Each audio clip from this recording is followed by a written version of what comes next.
Good morning guys. Yan, update tayo sa mga pabo natin. Ayan ko. Yung isang nagdilimlim natin, nakapisa na nung isang araw pa. Ayan, lumabas siya ngayon. Tignan natin yung sisiw niya. Mamaya ililipat na natin. Di bali ito sa may sa cage.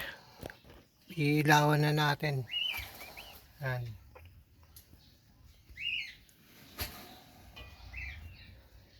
Para lumakas. Itong isa meron din to eh. Ito kaya lang tapang. Hindi ko masilip basta nanunuka.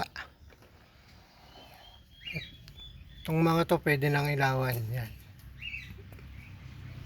May naligaw na isang na ibang kulay. Nakalahi yung in-out natin na may kulay. Yan. Yan ang pinaka-update natin sa mga inahing pabo natin. Ayan. Tapos meron na naman tayong sisiw. Ayan yan. Nasaan na ba yung nanay neto?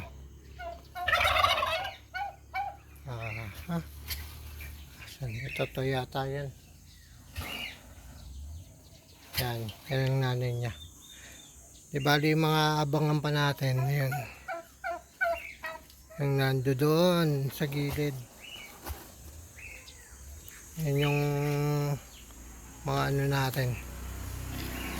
Diyan natin mamaya aayusin natin di ba yung paglalagyan. Pero nalinis ko na kahapon to eh. Dali. Buksan natin. Yan. Yan. Tulad na sinabi ko, hindi pa tayo nagpapakain. Tulad sinabi ko yan eh. Lilipat na natin yung malalaki para may ilagay natin dun sa yung mga bagong sisiw. Lilipat natin dito yung kasilaki na itong mga to. Yan. Gutom na to. Iiwan natin yung maliliit na nagkukumpulo na yan. Magkakapatid yan. Weeks old pa lang yan.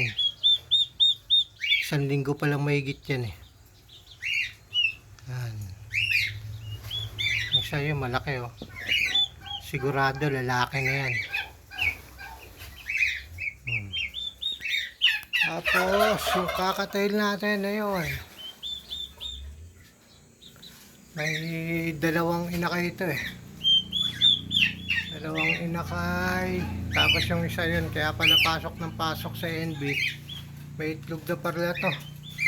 Naayos ng barako yung Yun, pumasok na sila. Naayos ng barako yung pugad. Ang sinilip ko may dalawang itlog na. Yan, yung pang out natin yan. Nalinis ko na yung tray. Ito sira. Pero itong mga to, magaganda yung tray niyan. Makakapal yung labre niyan. Kailangan ma-out na natin para makagawa tayo ng brooder cage ng mga sisiw. Dito natin lalagay. Para may paglagyan tayo ng maliliit. Tama, ng maliliit tsaka malalaki. Hahatiin natin para pagka lumalaki na, lilipat sa kabila. Pag may bago, doon sa kabila. Kaya ang gagawin natin, dalawang haba ng nung double cage ang size niya. Tapos hahatiin natin sa gitna pag gumawa tayo ng brooder ng mga sisiw. Yan. Gutom na tong mga to, dala na. Hindi pa tayo nagpapakain, naglinis pa lang tayo. Nagwalis pa lang tayo rito sa paligid. Nakita ko lang na lumabas yung isang inahin na napisa kaya binidyo ko na yung mga sisiw dahil para makita ko.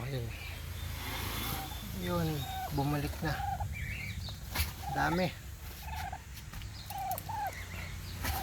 Dami nila. Ayan. Meron lang tayong kulungan na malaki-laki. Gusto ko sana kasama muna yung nanay kahit mga isang linggo o 2 linggo bago ihiwalay. Kaya lang wala eh. Kaya ang ginagawa natin, iniilawan na kaagad natin. Mas maganda kasi sana kung kasama muna yung magulang sa loob ng mga isa o 2 linggo para siguradong malalakas yung mga sisiw. Kaya lang wala tayong cage na malaki-laki, kaya iilawan na lang natin sila. Okay naman sila pag iniilawan natin, nabubuhay naman. Ayan, yung tuyo na yan, pwede na kunin yan. Labas na yung mga yan, pwede na kumain yan. Sasama na natin doon sa malilit na nandoon sa inilawan natin para matuto silang kumain. Gayahin nila yan. Yan, sa may gusto, yan, pang-out natin yan. Yan, 2 malaking yan na may kulay. Yan, mura lang yan. Message na lang. Morong Rizal, San Guillermo. Morong Rizal. Yan guys, kung bago ka pa lang po napadpad sa ating channel, please like and share at mag-subscribe na rin po kayo. Pindutin ang notification bell para lagi po tayong updated sa ating mga video gagawin. Salamat po.